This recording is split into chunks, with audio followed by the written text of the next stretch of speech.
reunited and it feels so good?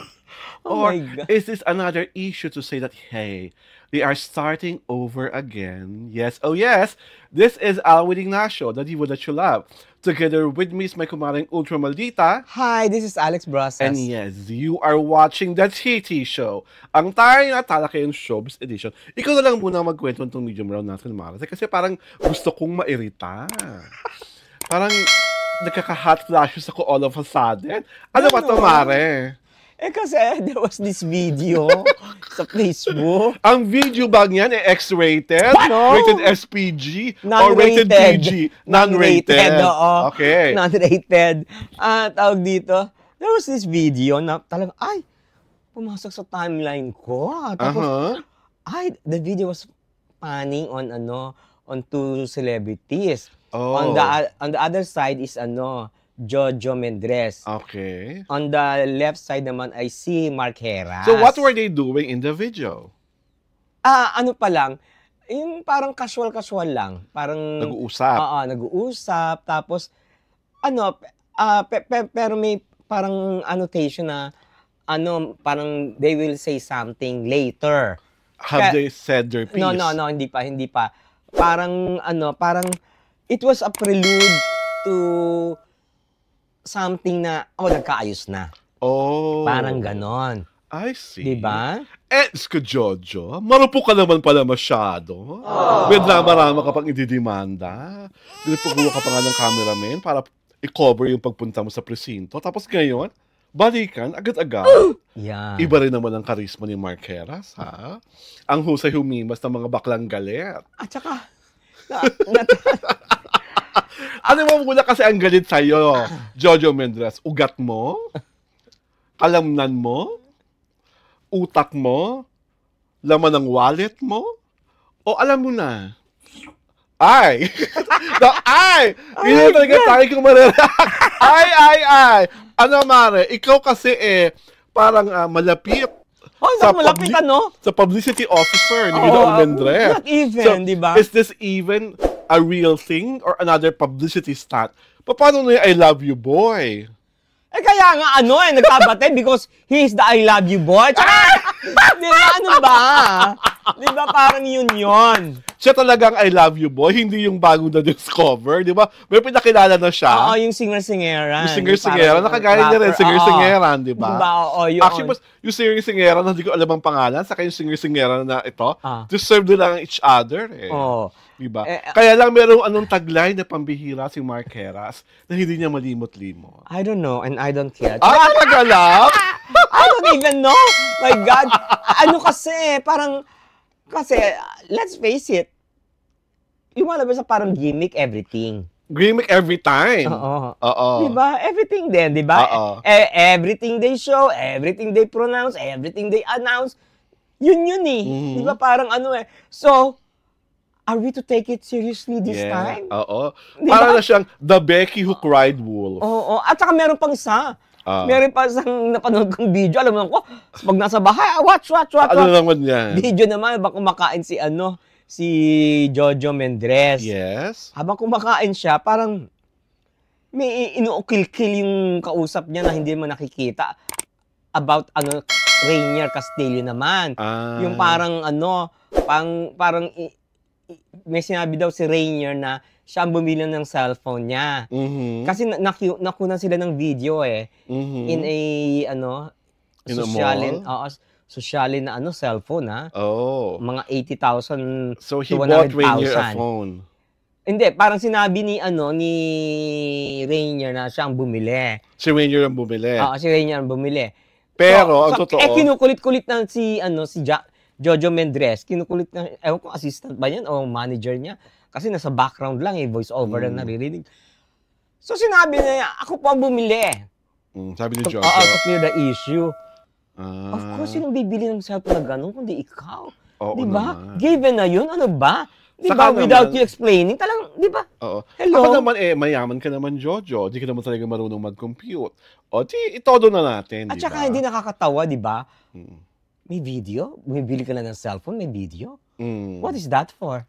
Evidence? Promotion. Oh, di ba? Promotion of her being magnanimous. Wow. Diba? Magnanimous in what? Aray ko, my God! Magnanimous in his kindness and generosity. Okay. Diba? Deserve naman daw ni Rainier ang ganung mamahalin na phone. Kasi gaano? Gaano? Gaano nga ba? Charot. My God! Ako sa akin, I admire you, Mr. Mendrez, for all these shenanigans. Huh? For all the gimmicks that you can actually think. Parang ang galing-galing ng mga think tanks mo. Everyday may gimmick, everyday may paandar. Yeah. Diba? So, aantayin ko na lang talaga isang araw, magkisisigaw kayo ni Mark Heras ang mabuhay ang bagong kasal. Ay! Pag yun talaga na pull off mo, Ay! Ning! Isa lang ang makasabi ko, ganda mo. Aray Ang ko. ganda mo talaga. Parang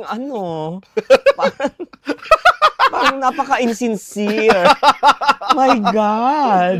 Ang ganda-ganda naman talaga, diba? For people, for men, straight men, gravitating towards him.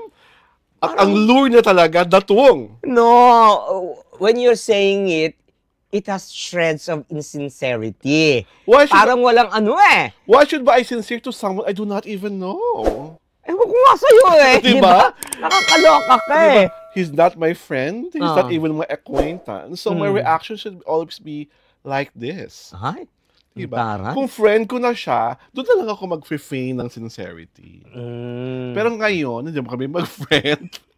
Diba? At sa akin kasi, yung mga galawan ni Mr. Mendrez is talagang parang super throwback ng galawan ng mga bakla at matrona nung totoy pa tayo.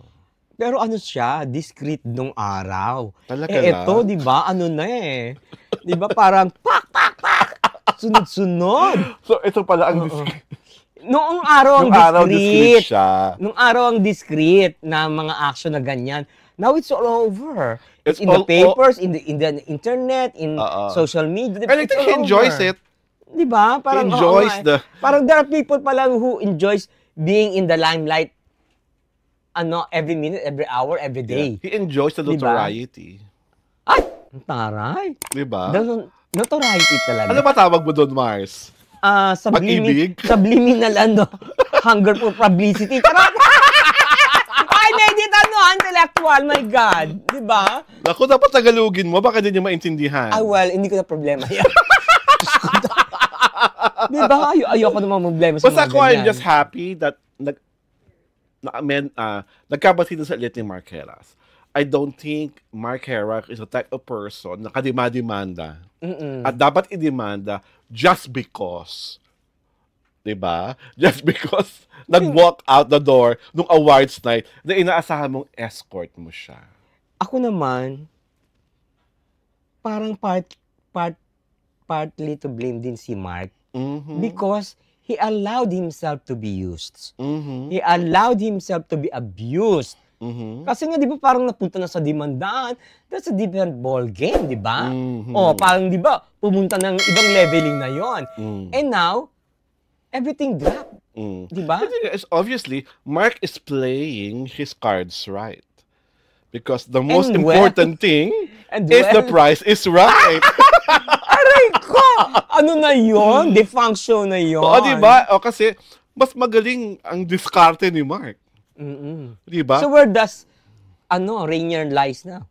Well, Rainier will always be there. Relegated to the sidelines. Relegated to the sideline. And that other boy discovered from the provinces. Ay! Discovered from the provinces? Di ba taga-probinsya yun? I don't know. Oo, I think it's someone from the... Pero sayang siya kasi ang exposure niya very minimal. Oo, very minimal exposure niya. Iba talaga ang drama ni Mark. Kasi pag si Mark Heras, dalawa, may sasampalin ka pa. Okay. Diba?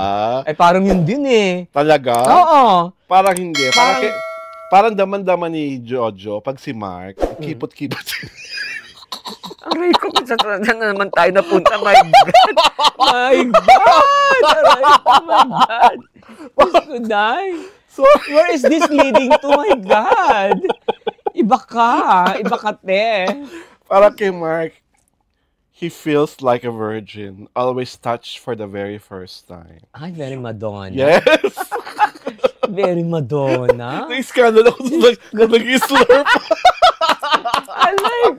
Ikaw palang slurpy queen eh. Diyos ko. And because I'm so slurpy and so happy, this is Alwin Ignacio, the diva that you love. Together with me is my kumaring Ultra Maldita. Hi, this is Alex Brosas. This is the Kitty Show. Ang taray na Talakayan Showbiz Edition. Hindi ba palalong panalo ang season under namin? At medium round pa lang yan.